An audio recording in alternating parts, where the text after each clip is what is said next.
ತುಂಗಭದ್ರಾ ನದಿಯಲ್ಲಿ ನಾಪತ್ತೆಯಾದ ಬಾಲಕನಿಗಾಗಿ ಶೋಧ ಕಾರ್ಯ. ಗದಗ ಜಿಲ್ಲೆ ಮುಂಡರ್ಗಿ ತಾಲೂಕಿನ ಸಿಂಗಟಾಲೂರು ಗ್ರಾಮದ ವ್ಯಾಪ್ತಿಯಲ್ಲಿ ಘಟನೆಯೊಂದು ಕಂಡು ಬಂದಿದೆ.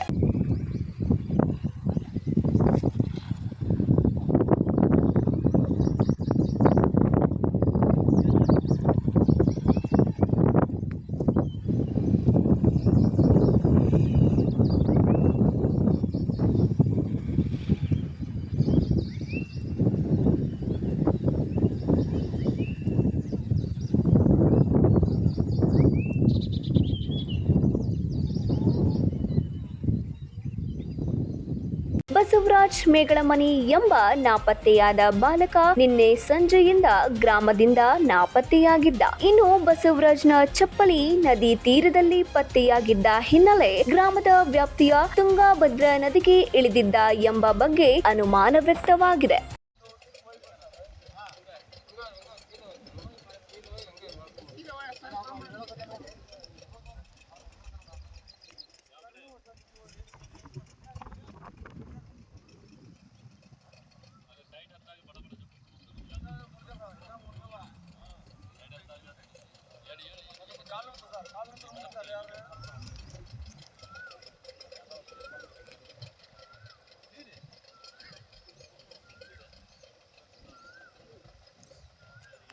ಇನ್ನು ಮುಂಡರ್ಗಿ ಪೊಲೀಸ್ ಠಾಣೆ ವ್ಯಾಪ್ತಿಯಲ್ಲಿ ಘಟನೆ ನಡೆದಿದ್ದು, ಅಗ್ನಿಶಾಮಕ ದಳ ಸಿಬ್ಬಂದಿ ಸಿಂಗಟಾಲೂರು ಸೇರಿದಂತೆ ಸುತ್ತಲ ಪ್ರದೇಶ ನದಿಯಲ್ಲಿ ಬಾಲಕನ ಶೋಧ ಕಾರ್ಯವನ್ನ ನಡೆಸಿದ್ದಾರೆ.